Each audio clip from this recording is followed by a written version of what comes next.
বরাক দর্পণ studio.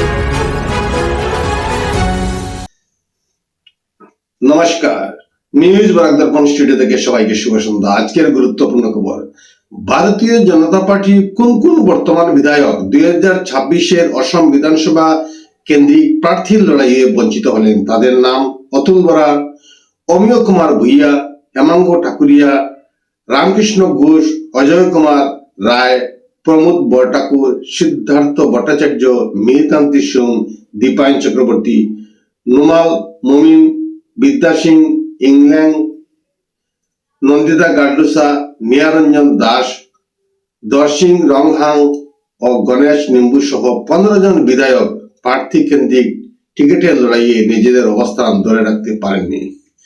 BJP 88টি আসনের জন্য যে প্রার্থী তালিকা প্রকাশ করেছে তাতে মাত্র 6 জন মহিলা প্রার্থীকে মনোনয়ন দেওয়া হয়েছে। তারা হলেন গোলাঘাট, অজন্তা নিয়োগ, মঙ্গলদৈ, নীলিমা দেবী, বীর সিং জারুয়া, মাধবী দাস, সমরিয়া, জ্যোৎস্না কলিতা, ডিফু, নিচু তারাংপি, হাফলং, রূপালী লাংতাসা। মহিলাদের জন্য 33% আসন সংরক্ষিত থাকা সত্ত্বেও বাস্তবে কিন্তু ভিন্ন চিত্র প্রতিফলিত হচ্ছে।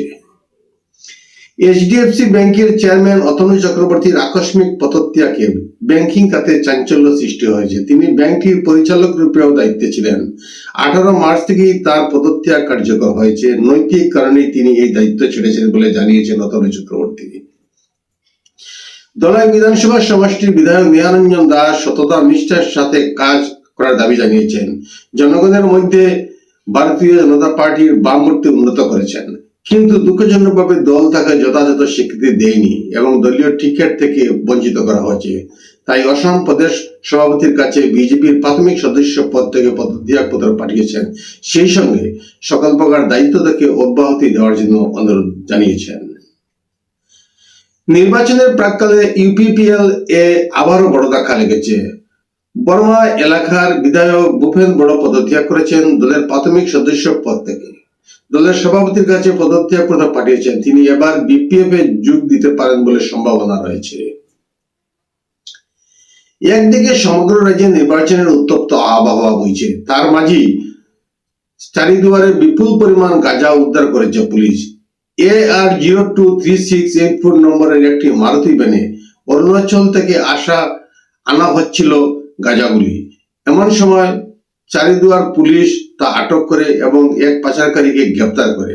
উল্লেখ্য, ওই পাচারকারীর নাম যাদব ছেত্রী বলে জানা গেছে। তার বাড়ি কচুবিল এলাকা। নির্বাচনী আচরণবিধি চলাকালীন সময়ে পরিচালিত তল্লাশি অভিযানে পুলিশ সেই গাঁজা জব্দ করতে সক্ষম হয়। জব্দকৃত গাঁজার বাজার মূল্য লক্ষাধিক হতে পারে বলে জানিয়েছে পুলিশ।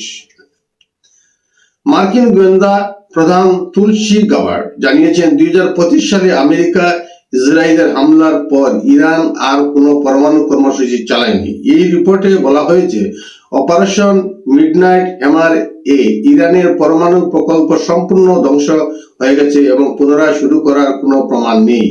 এতে মার্কিন প্রেসিডেন্ট ডোনাল্ড ট্রাম্পের দাবির বিশ্বাসযোগ্যতা নিয়ে প্রশ্ন উঠেছে, কারণ তিনি বারবারই বলেছিলেন ইরান এখনো পরমাণু কর্মসূচি চালাচ্ছে। ফলে প্রশ্ন উঠেছে, যদি ইরান আগেই কর্মসূচি বন্ধ করে থাকে তবে কেন আমেরিকা ও ইসরায়েল সামরিক অভিযান চালালো?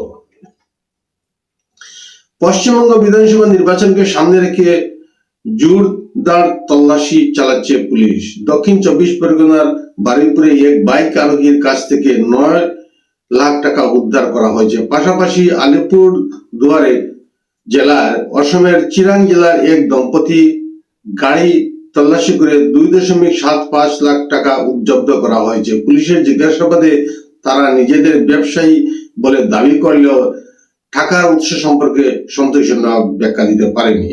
নির্বাচনের আগে বেআইনি অর্থের ব্যবহার ঠেকাতে নজরদারি আরো বাড়ানো হয়েছে।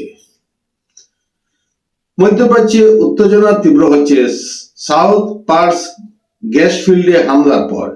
এর জবাবে ইরান কাতারের রাস লাফেন ইন্ডাস্ট্রিয়াল সিটিতে ক্ষেপণাস্ত্র আঘাত হানে। কাতার এনার্জি জানিয়েছে, হামলায় তাদের গ্যাস প্রক্রিয়াকরণ প্ল্যান্টে আগুন লাগে এবং বড় ধরনের ক্ষতি হয়। করোনাটির পর কাতার ইরানের 2 কূটনীতিককে বহিষ্কার করেছে। ইরানের আইআরজিসি আরো কঠোর প্রতিশোধের হুঁশিয়ারি দিয়েছে।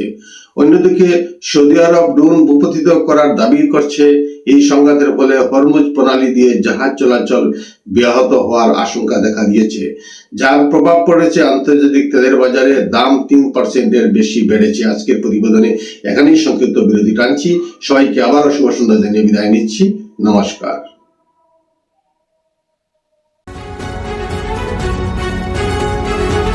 न्यूज बोरा दर्पण स्टूडियो।